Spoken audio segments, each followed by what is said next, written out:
Buenas tardes. Desde la Unidad de Cultura Científica y de la Innovación del Hospital Universitario 12 de Octubre les damos la bienvenida a la conferencia que impartirá la doctora María Blasco en el marco de la exposición Ciencia con nombre de mujer, homenaje a Margarita Salas, y próximamente a la celebración del Día Internacional de la Mujer.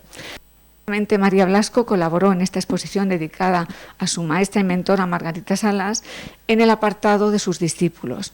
Contamos hoy también aquí con la presencia de la hija de Margarita Salas, que agradecemos muchísimo y que ha participado en todos los actos de esta exposición. Pues en el ciclo de conferencias paralelo a este homenaje a la doctora Salas con la exposición que seguirá hasta mayo en nuestro espacio expositivo, la doctora Blasco impartirá su ponencia hoy. Ella fue discípula de Margarita durante su doctorado en el Centro de Biología Molecular Severo Ochoa, y además ella acuñó el término margaritos, con el que se definen los discípulos, se autodefinen los discípulos de Margarita Salas orgullosamente, y después en 1993 viajó a Nueva York para formar parte del grupo de la doctora Carol Greider, que junto con Elizabeth Blackburn fueron Premio Nobel de Medicina en 2009 por el estudio de los telómeros y el descubrimiento de la telomerasa. Pues durante ese postdoctorado, la doctora Blanco trabajó y clonó el gen de la telomerasa de mamíferos y descubrió la importancia en procesos de cáncer y envejecimiento. Realmente un trabajo importantísimo. A lo largo de su etapa científica ha recibido numerosos galardones, reconocimientos y es miembro de numerosas sociedades.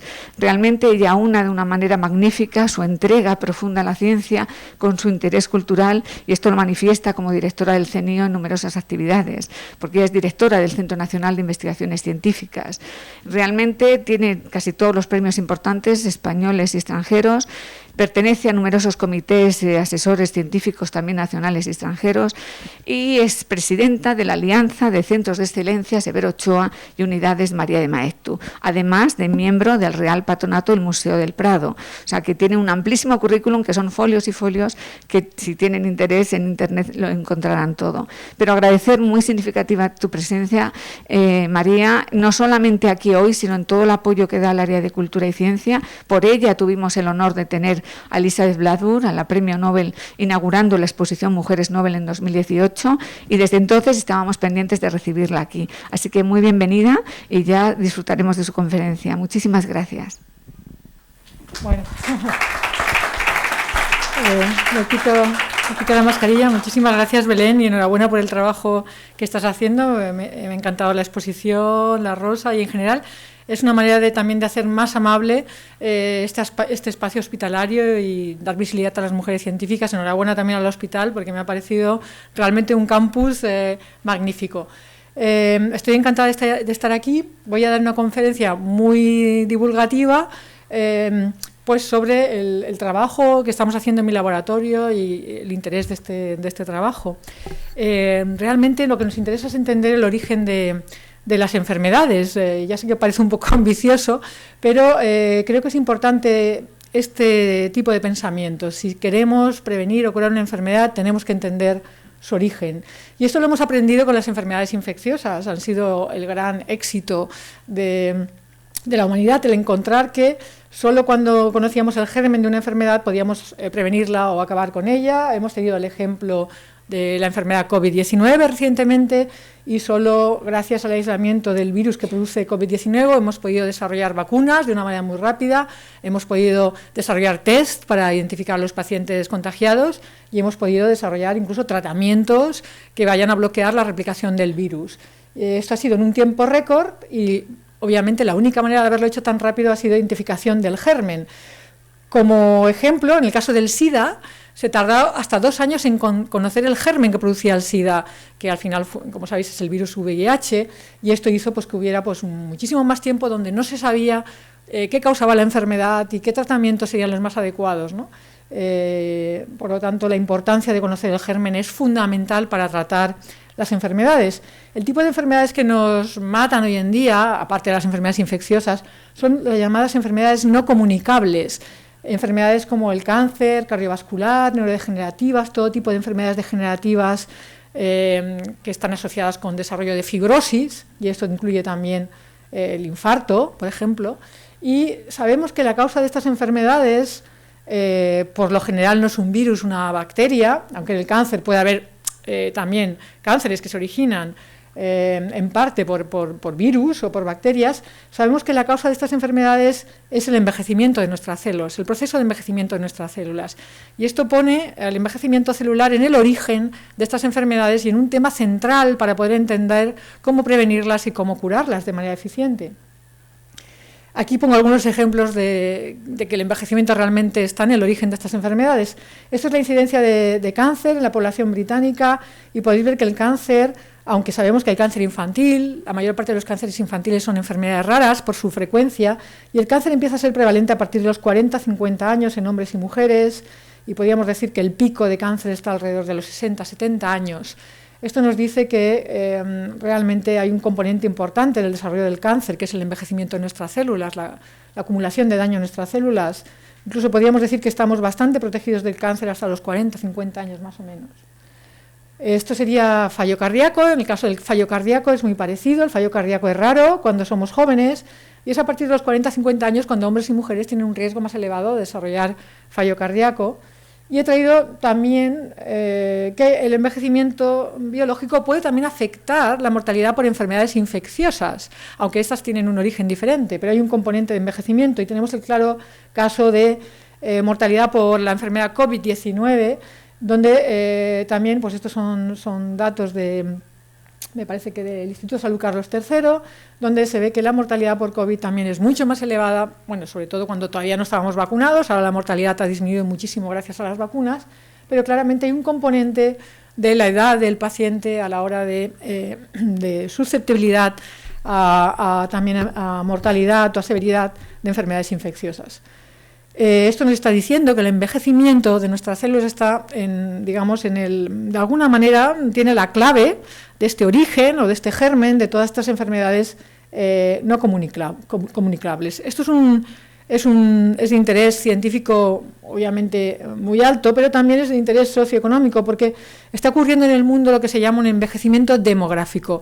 Y esto quiere decir que cada vez hay más personas mayores. Más en España, en el año 2050, habrá un tercio de la población que tendrá más de 65 años, una edad a la cual la incidencia de estas enfermedades empieza a ser muy alta. Y esto hace que las proyecciones de la mayor parte de enfermedades, incluido el cáncer, son parecidas a estas. Esta es la proyección de Alzheimer. En el año 2050 pues casi se va a duplicar el número de casos de Alzheimer, y lo mismo se espera para el caso del cáncer. Va a haber muchísimos más casos de cáncer en el año 2050 en España que ahora, y esto es debido a este envejecimiento demográfico de la población, lo cual apunta a la importancia de la prevención y de la detección temprana de estas enfermedades para ser capaces realmente de controlarlas, ¿no? Y que esto no desborde realmente los sistemas sanitarios, etc. ¿Cómo vemos los científicos qué es esto del envejecimiento y cómo afecta al origen de la enfermedad? Pues básicamente pensamos que el envejecimiento es la causa de muchas enfermedades, y las enfermedades son la consecuencia de esta causa. Esto indicaría que esto es una causa común a muchas enfermedades. Obviamente hay un componente genético, pero también hay un componente ambiental. Depende del tipo de vida que tengamos, puede estar haciendo que nuestro organismo esté acumulando daño y nuestras células acumulando daño a distintas velocidades. O sea que hay una parte ambiental. En todo caso, si conocemos la causa, podremos encontrar marcadores, quizá que nos ayuden a entender qué personas están en riesgo de estas enfermedades, lo cual puede ayudar en el diagnóstico temprano, incluso la prevención, pero también podríamos, en teoría, ser capaces de manipular este proceso de envejecimiento, si queréis, y así prevenir o retrasar la aparición de enfermedades. También podríamos, una vez que ha ocurrido la enfermedad, entendiendo cuál es su origen, desarrollar tratamientos terapéuticos que vayan a frenar la progresión de estas enfermedades. No tenemos que olvidar que la mayor parte, si no todas las enfermedades degenerativas asociadas al envejecimiento no tienen curación, no hay fármacos que funcionen. Y esto yo creo que es porque no hemos puesto el énfasis en entender su origen. Esto es un cambio de paradigma. Hasta ahora se ha pensado que estas enfermedades no tienen nada que ver unas con otras y que habría que desarrollar intervenciones terapéuticas independientes, y esto sigue siendo así. Pero lo que pensamos muchos investigadores, esto es de un esquema de la investigadora Linda Partridge, es que el envejecimiento de nuestras células de alguna manera está en un sitio, se sitúa en el origen de muchas de estas patologías y, por lo tanto, entendiendo esto, no se permitiría tener intervenciones terapéuticas que quizá valgan para la prevención, pero también para el tratamiento de estas enfermedades, incluso una vez que hayan podido aparecer. ¿Qué sabemos del envejecimiento? Son unos dibujos de una revisión en la que participan 3 investigadores españoles. Tengo que decir que en España hay una investigación del envejecimiento de altísima calidad y algunos de los líderes mundiales son españoles. Y de alguna manera se repasa cuáles son algunas de estas causas moleculares del envejecimiento. Esto se publica en la revista Cell y es uno de los trabajos más citados de la revista. Y yo les voy a hablar solo de una de estas causas, que es a lo que he dedicado mi vida científica, no voy a hablar de todo. Y es a la erosión de unas estructuras que protegen nuestros cromosomas, que se llaman telómeros. Los telómeros son la parte del final del cromosoma, que como saben es donde está el material genético.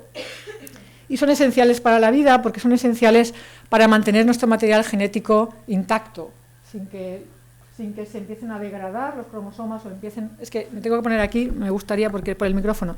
Y bueno, para los que no sean científicos, se ha hecho la analogía de que los telómeros serían equivalentes al plástico del final del cordón de un zapato.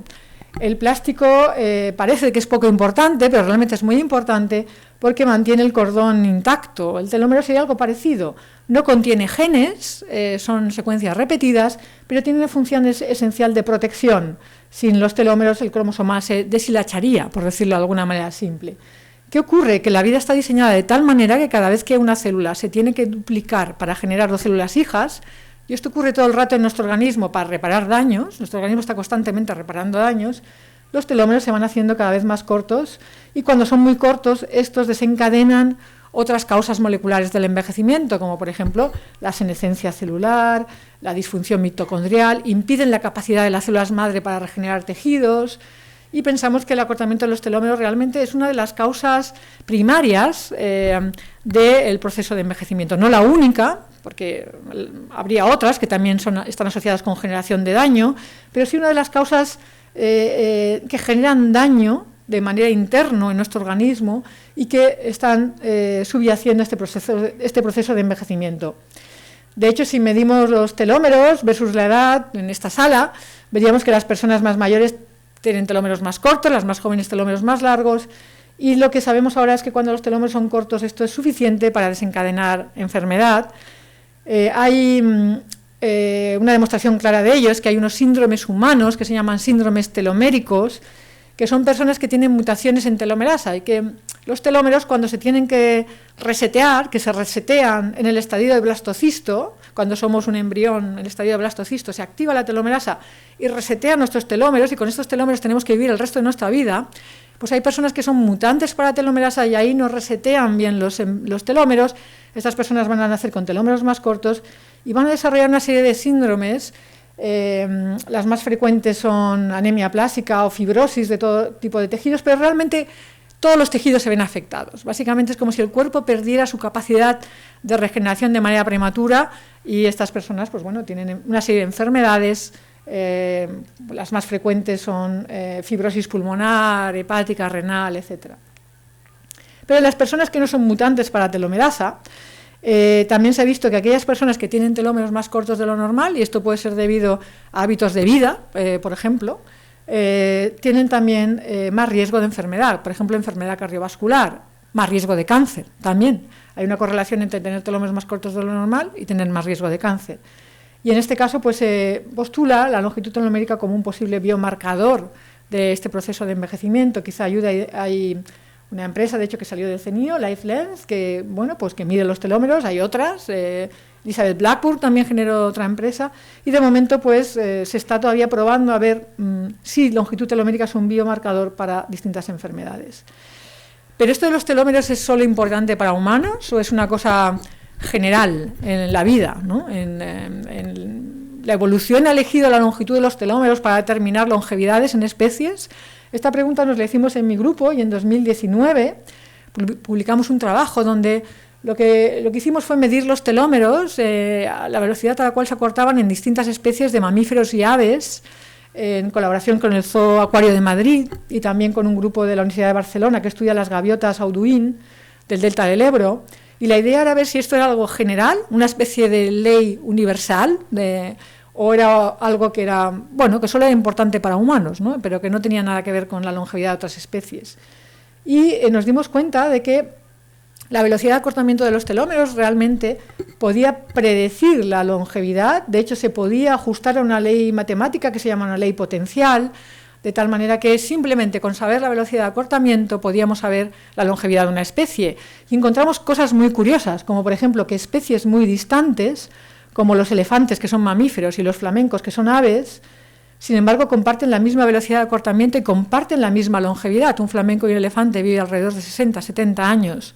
En cambio, un elefante y un ratón, que son los dos mamíferos, genéticamente mucho más parecidos, tienen velocidades de acortamiento de los telómeros muy diferentes y también muy diferentes longevidades, lo cual nos vendría a decir casi que la longevidad tiene más peso epigenético o por lo menos de la velocidad de acortamiento telomérico que genético, ¿no?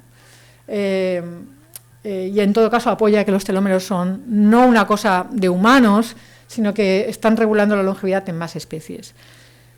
¿Qué ocurre si los telómeros son muy cortos? ¿Qué podemos hacer? Y en mi laboratorio demostramos, en 2008, haciendo ratones transgénicos, que si éramos capaces de mantener los telómeros largos durante más tiempo en ratones, éramos capaces de aumentar su vida media, podíamos aumentar su supervivencia, su esperanza de vida hasta en un 40%.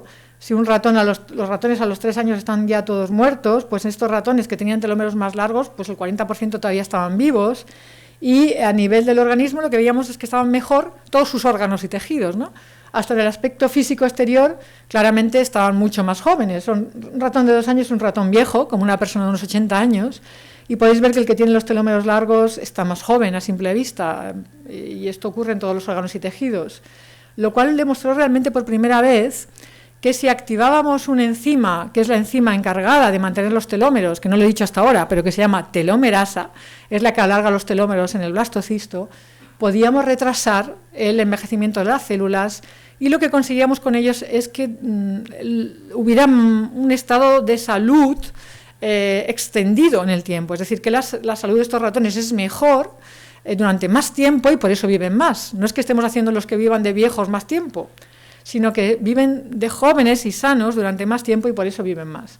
Obviamente no se puede hacer esto en humanos, pero pensamos qué podemos hacer para intentar encontrar un medicamento, una estrategia terapéutica que sea capaz de activar la telomerasa. Y pensamos en terapia génica. Terapia génica nos es muy familiar porque las vacunas de COVID, las primeras vacunas de COVID, las vacunas de RNA, las vacunas de DNA, de AstraZeneca o de Moderna, etcétera, están basadas en la idea de terapia génica.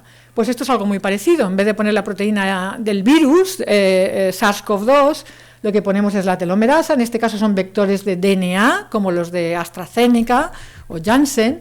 Y lo que vamos a hacer es, esto lo que hicimos en un primer experimento fue con ratones, obviamente, y todavía se ha hecho todo con ratones, no se ha hecho nada en humanos, es introducir con una inyección intravenosa estos vectores virales que tienen la posibilidad de expresar el gen de la telomerasa en el organismo, en este caso un ratón, y ver si éramos capaces también de conseguir lo mismo, de mantener al ratón joven durante más tiempo o libre de enfermedad durante más tiempo, porque la palabra joven todavía tiene connotaciones como extrañas, pero libre de enfermedad yo creo que todos estaríamos de acuerdo que es algo deseable. Estos vectores son seguros, etcétera, se están probando ya en ensayos clínicos contra enfermedades genéticas, etcétera. Y lo que vimos fue que pues los ratones que tratábamos con telomerasa tenían telómeros más largos y después estaban protegidos no contra una, sino contra muchas patologías, también contra el cáncer. El cáncer también aparecía más tarde. El cáncer tiene su origen también en el proceso de envejecimiento.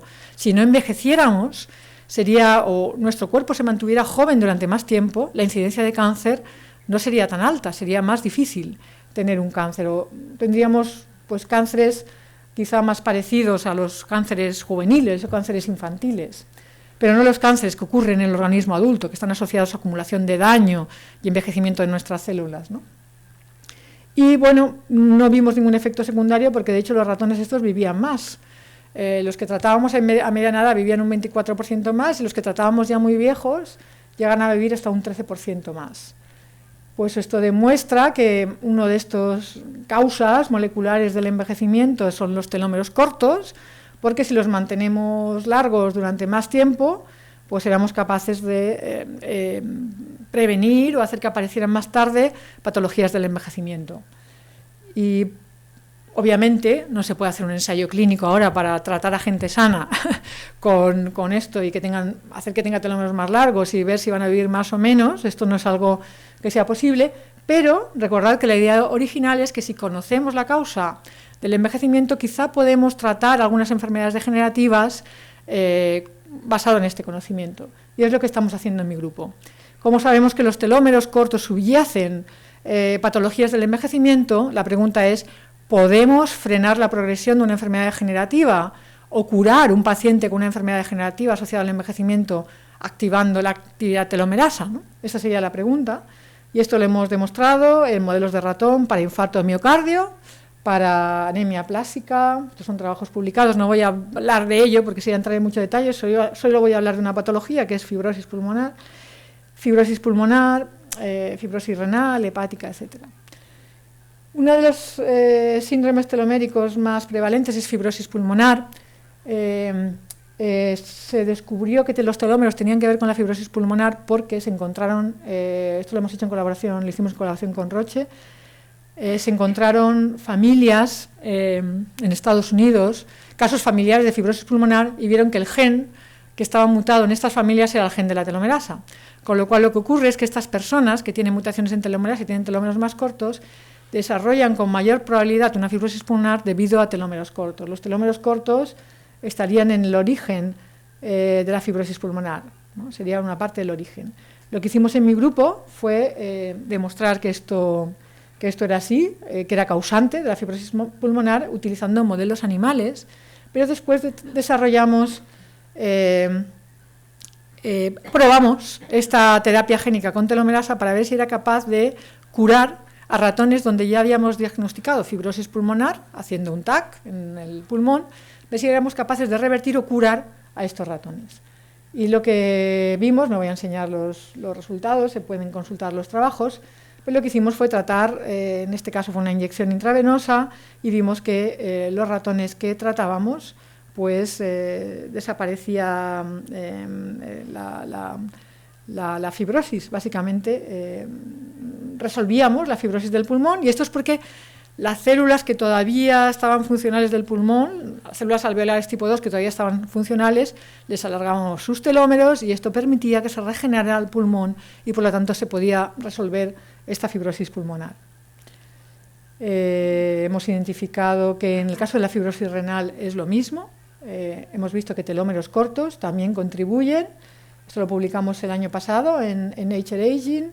Telómeros cortos contribuyen también en el origen de la fibrosis renal, con lo cual pensamos que tanto fibrosis pulmonar como fibrosis renal podrían beneficiarse los tratamientos de estos pacientes, o sea, curar la enfermedad con esta estrategia de activación de la telomerasa. Esto nos ha llevado pues, a desarrollar vectores también para humanos, y la idea es que pues, poder hacer ensayos clínicos en humanos para estas enfermedades, fibrosis pulmonar y fibrosis renal. El CNIO y la Universidad Autónoma de Barcelona generaron el año 2020 una compañía que se llama Telomere Therapeutics, cuyo objetivo es llevar esto a ensayos clínicos, es decir, generar los vectores de terapia génica humanos para hacer ensayos clínicos en humanos en pacientes de fibrosis pulmonar y renal y ver si esto es capaz de curar estas enfermedades que, como sabéis, no tienen curación. O sea, fibrosis renal, pues hay que hacer un trasplante o diálisis. Fibrosis pulmonar, realmente el trasplante se puede hacer en un porcentaje muy bajito de pacientes y es una enfermedad letal, mortal. Muy interesantemente mencionar que fibrosis pulmonar es también una secuela importante de pacientes que han pasado la enfermedad COVID-19, también fibrosis renal. Esto lo empezamos a ver en las noticias, esto es en el New York Times, donde pacientes que han pasado COVID pues tienen que someterse a trasplantes de pulmón porque el pulmón se queda con fibrótico en algunos pacientes, y esto también ha ocurrido en el caso del riñón. También pacientes que pasan COVID pueden quedarse después con riñones fibróticos, riñones que no funcionan, riñones con daño. Y rápidamente, cuando yo vi estas cosas, rápidamente pensé que quizá la enfermedad COVID-19 tiene un componente que obviamente es el virus, pero hay un componente también que es el organismo que infecta este virus y los tejidos que infecta este virus. Y la hipótesis que tuvimos es que quizás si el virus infecta un pulmón que ya tiene una capacidad disminuida de regeneración porque tiene telómeros cortos, pues esto puede hacer que este pulmón desarrolle fibrosis pulmonar, mientras que un pulmón más joven con telómeros largos quizá pueda regenerarse, ¿no? Y de hecho, el virus infecta en las mismas células que sabemos que son importantes para el origen de la fibrosis pulmonar asociada a telómeros cortos, que son las células alveolares tipo 2. El virus SARS-CoV-2 infecta las células alveolares tipo 2 y sabemos que el único tipo celular del pulmón relevante para fibrosis pulmonar, cuando los telómeros son cortos, son las células alveolares tipo 2. O sea, en mi grupo hemos mutado los telómeros de todas las células del pulmón y solo cuando mutamos los telómeros en las alveolares tipo 2 hay fibrosis, ¿no? Lo cual pues parece que indica que realmente el virus sabemos que infecta las células epiteliales del riñón, que también son las relevantes para fibrosis renal asociada a telómeros cortos, y las células alveolares tipo 2 del pulmón, que también son las relevantes. Aquí está esto, ¿no? En el pulmón infecta el virus las alveolares tipo 2, que son las que son relevantes para fibrosis pulmonar asociada a telómeros cortos, y en el riñón las células epiteliales, que también son las relevantes para fibrosis renal asociada a telómeros cortos. Entonces, ¿qué es lo que hemos hecho en mi laboratorio? Lo primero que hicimos en medio de la pandemia, que fue realmente muy difícil, era intentar ver si había una correlación entre severidad de la enfermedad COVID y longitud telomérica en sangre. Y bueno, contactamos a muchos hospitales, creo que también seguramente contactaríamos al 12 de octubre, y fue imposible, y solo pudimos conseguir muestras de sangre del hospital de campaña, de IFEMA, donde conseguimos muestras de sangre de pacientes de COVID en medio de la pandemia y pudimos medir los telómeros y vimos que los pacientes que tenían telómeros en sangre más cortos había una correlación también con COVID más severo. Publicó otro trabajo muy parecido al nuestro, también midiendo telómeros en sangre, en Bélgica. Son los dos primeros trabajos que se publicaron de telómeros cortos y severidad de COVID. Que esto es en sangre, no estábamos mirando ni siquiera en el pulmón, obviamente eso era como complicadísimo conseguir muestras de pulmón.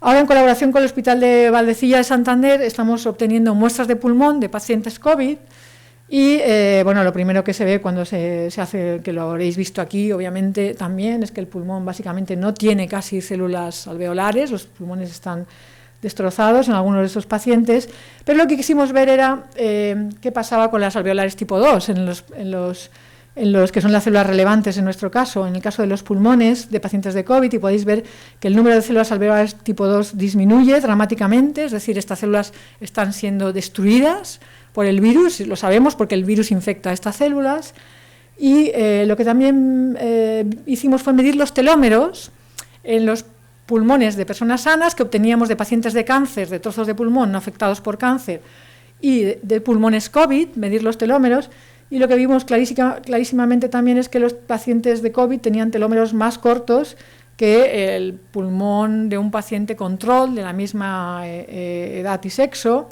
y también vimos que, bueno, pues esto ya era esperable, pero que no solo tenían telómeros más cortos los pacientes de COVID, sino que tenían más fibrosis.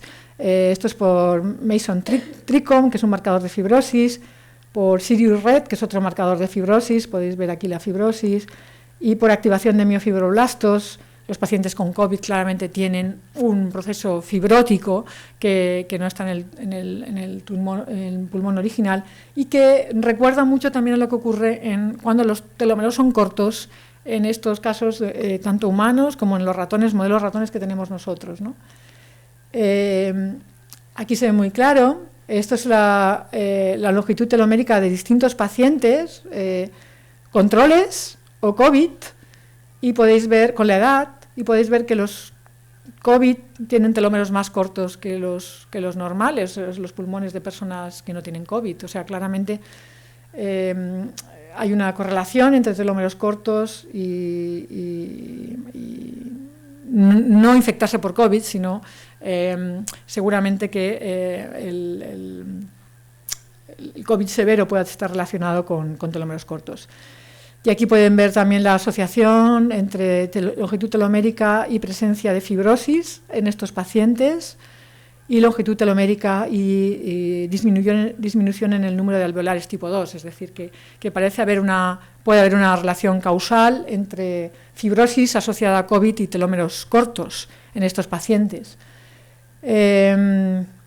Lo que no tengo aquí en esta diapositiva, lo que estamos haciendo ahora, hemos generado unos modelos de ratón con telómeros normales o telómeros cortos, y son ratones que se pueden infectar por el virus SARS-CoV-2. Esto lo hemos hecho en colaboración con el grupo de Luis en Juanes, y lo que vamos a hacer es infectar con COVID ratones con telómeros normales o ratones con telómeros cortos, y queremos ver si los ratones con telómeros cortos preferencialmente desarrollan fibrosis y enfermedad más severa que los ratones con telómeros normales. Si eso fuera así, nos diría que la enfermedad COVID-19 tiene un componente que son telómeros cortos, el virus más telómeros cortos. Y bueno, termino aquí diciendo que, los telómeros pues, son una de estas causas moleculares del envejecimiento, y que conocer su función pues ayuda pues, a poder entender quizá el origen de algunas patologías, como las que he mencionado, incluido el cáncer, y bueno, que estudiamos el envejecimiento no para ser inmortales, obviamente, sino para curar enfermedades que hoy por hoy son incurables. Y finalmente aquí la gente de mi grupo de investigación. Muchas gracias.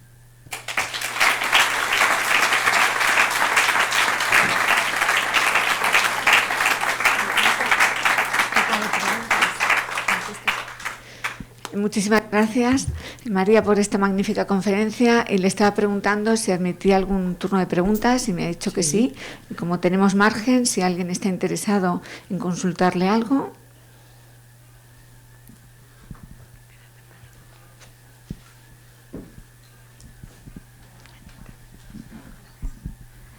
Hola, buenas. Hola. Soy Leila. Te quería preguntar porque yo estoy haciendo la tesis en melanoma, en TERT, en las mutaciones del promotor, y claro, me causa mucha curiosidad porque normalmente están asociadas en cáncer a que vaya peor la enfermedad. Sí. Y claro, decías que lo mutabais, no sé si tiene relación con... Sí, en el caso del cáncer, de hecho, una de las mutaciones más frecuentes, uno de los genes más mutados en cáncer, es TERT.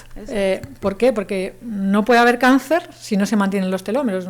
Imposible, no hay ni un solo cáncer que no tenga algún mecanismo de mantenimiento de telómeros. El más frecuente es la activación aberrante de la telomerasa. Es decir, aunque no hace falta telomerasa para que haya un cáncer, y esto se demostró por primera vez pues el año 2010 o por ahí, de hecho en un trabajo que se publicó en Cancer Cell, que también participamos en mi grupo, se vio que se podían transformar células sin telomerasa. Pero claro, tú puedes tener un cáncer que se origina sin telomerasa, pero para que ese cáncer crezca y forme un bulto y después esas células puedan viajar y formar una metástasis, hace falta que se activen mecanismos de mantenimiento de los telómeros. El más frecuente es telomerasa, no el único. En algunos tumores puede haber también recombinación entre telómeros, sobre todo en sarcomas, por ejemplo, tienen estos mecanismos alternativos. Por lo tanto, en el cáncer, de hecho el cáncer es la demostración más absoluta de que el único mecanismo realmente para mantener a las células multiplicándose de manera indefinida es el mantenimiento de los telómeros, porque solo si se mantienen los telómeros puede crecer una célula tumoral, si no es absolutamente imposible que se mantenga en crecimiento. Dicho esto, a una célula normal, si se activa la telomerasa, y eso se hizo por primera vez en el 2008, células normales, se puso telomerasa y se vio que era suficiente para inmortalizarlas sin necesidad de transformarlas. Es decir, tú puedes tener una célula inmortal que no sea transformada. En el caso del cáncer son células transformadas más inmortales. Es una diferencia importante. Es más, en mi grupo, obviamente, estamos en el CENIO, también estudiamos el cáncer y en el caso del cáncer intentamos destruir los telómeros del cáncer. Queríamos ver si esta estrategia terapéutica de activar telomerasa podía resultar en más cáncer. Y lo que vimos es, en ratones sanos, cuando los tratábamos con esta terapia, es que el cáncer se retrasaba, porque el cáncer tiene en su origen los telómeros cortos. Telómeros cortos correlacionan con mayor riesgo de cáncer. Hay muchos estudios que correlacionan telómeros cortos con más riesgo de cáncer. Incluso hicimos un experimento donde a la vez que poníamos la terapia génica con telomerasa en los ratones, les activábamos un oncogen en el pulmón, el oncogen KRAS, para ver si esto hacía que estos ratones tuvieran más cáncer. Y tampoco vimos que la activación de telomerasa estuviera haciendo que hubiera más cáncer, porque ya en el propio proceso tumorogénico, por la mutación de KRAS, se activa la telomerasa. Es decir, los tumores activan telomerasa también en ratón. Muchas gracias.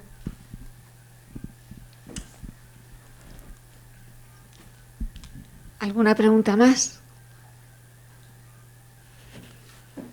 Luis. Sí, Luis. Bueno, muchas gracias, María. La verdad es que algo que a veces no llego a comprender del todo, lo cual no es difícil, es la relación que hay en medir la longitud telomérica germinal, por ejemplo, en linfocitos, Sí. cuando queremos ver Sí. una patología determinada, Sí. muchas veces muy influida por factores ambientales. Imagínate, Sí. cáncer de pulmón, en cambio no cáncer de colon. Claro, claro. Tienes toda la razón. Para los estudios epidemiológicos, etcétera, para ver una primera posible correlación se utiliza sangre porque es lo más sencillo, más fácil, porque la sangre pues, está asociada con un proceso de regeneración y da una idea de la capacidad de regeneración del organismo, ¿no? Aunque tiene sus peculiaridades, porque obviamente si es un paciente de SIDA puede ser que los telómeros sean más cortos porque había una infección por el virus HIV. Pero obviamente, por ejemplo, en el caso de que se utilice algún día esta estrategia de activar telomerasa para fibrosis pulmonar, lo ideal sería estratificar los pacientes con una pequeña biopsia para ir más a tiro fijo de que va a funcionar o el ensayo clínico. Si es lo que queremos es que funcione porque estamos alargando los telómeros en el pulmón, obviamente quizá mirar telómeros en sangre va a tener mucho más ruido que poder disponer de una biopsia del tejido que sea y ahí, por ejemplo, en COVID-19 sabemos que sí, que los pacientes con COVID-19 tienen telómeros más cortos en el pulmón, ¿no? Pero esa es la idea, sería poder acceder a pequeñas biopsias pulmonares para poder hacer esto. Si no, pues la alternativa es mirarlo en sangre, pero claro, la sangre, aunque es un buen readout y se han encontrado correlaciones y cosas muy interesantes, por ejemplo, en los casos familiares de fibrosis pulmonar que se descubrieron en el año, me parece que son 2007, cuando se descubrió esto, que la telomerasa era la causa en un porcentaje de los casos familiares, se hizo en sangre. En sangre se vio que estas personas, y se hace todavía en sangre para muchos síndromes teloméricos, anemia plástica, etcétera. El cribado es en sangre.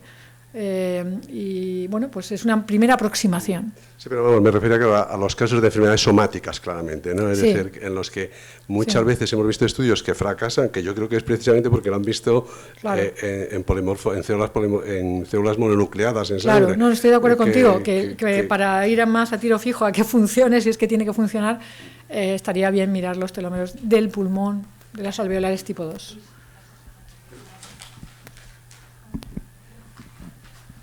Hola, muchas gracias. Hola. María. Me ha gustado mucho la presentación y yo quería preguntar, bueno, en parte una pregunta que está relacionada con lo que habéis comentado anteriormente con Luis, y es que, claro, el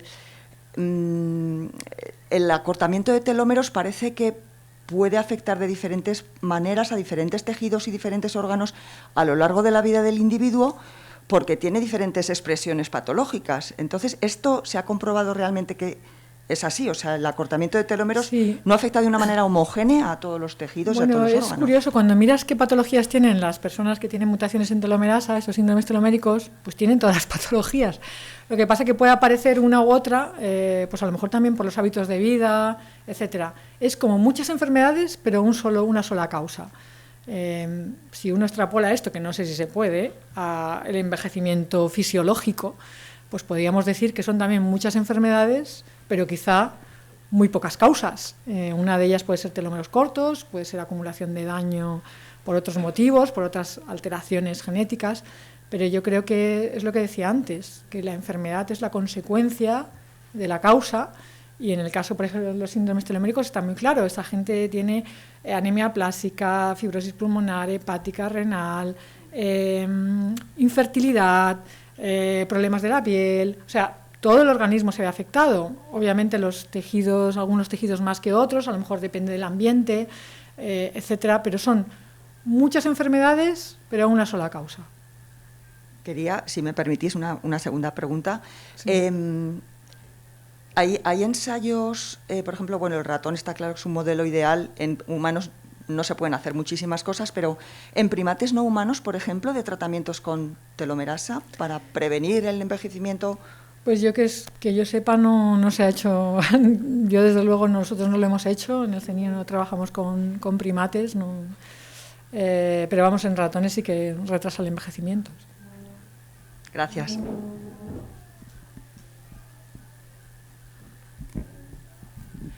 Hola María. Hola. Mira, yo quería preguntarte, bueno, en vista de lo que comentas del COVID, el neumocito tipo 2, que es una célula que es como progenitora, ¿no? Sí, correcto. Del otro neumocito, entonces no será también un problema fundamentalmente de stem cells, de esa, Exacto, ¿no? De eso esa es lo que capacidad regenerativa. Exacto, no lo he dicho a lo mejor con esas palabras, pero sí, el problema de los telómeros es un problema de stem cells, o sea, lo que ocurre es que el organismo se tiene que regenerar para estar sano. Y si los telómeros son cortos en los compartimentos de las células que tienen que regenerar, no se regenera, esto hace que el daño persista, empiezan las disfunciones en distintos órganos y tejidos, terminas con fibrosis, sin los tipos celulares que necesitas para hacer la función del órgano, con enfermedad y, bueno, en última instancia, la muerte. Es un problema de stem cells, sí, efectivamente. Eso es. Gracias.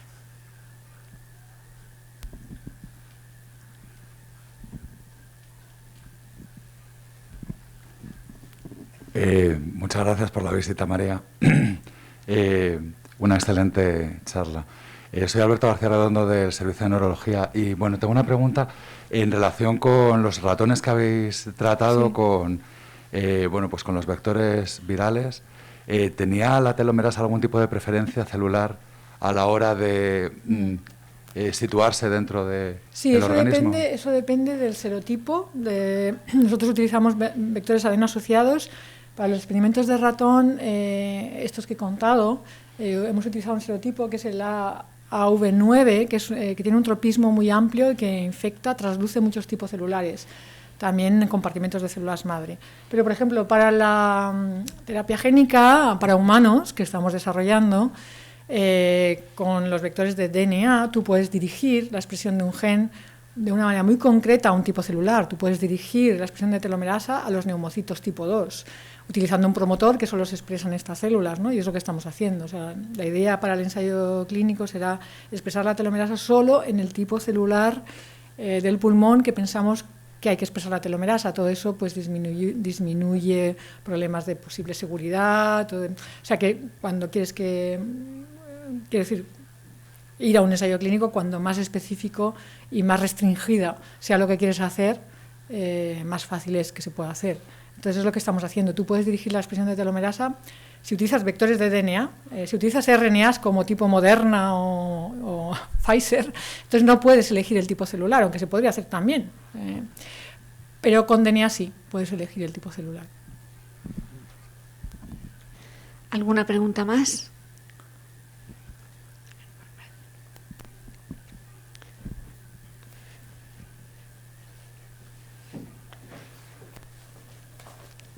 Pues agradecer a todos ustedes su presencia, sus preguntas y su participación, tanto al público presencial como a los que nos han seguido a través de la emisión por streaming y muy especialmente a los pacientes ingresados que han podido seguir esta conferencia por el canal de televisión gratuito que tienen en las habitaciones. A todos ustedes muchísimas gracias y muy especialmente a la doctora Blasco, que ha impartido esta magnífica conferencia, una de nuestras científicas de mayor prestigio y proyección internacional y que, bueno, que seguirás con los telómeros y la telomerasa, indicándonos este camino de envejecimiento y prevención del cáncer. Muchísimas gracias y hasta el siguiente, María. Muchas gracias a todos. Gracias.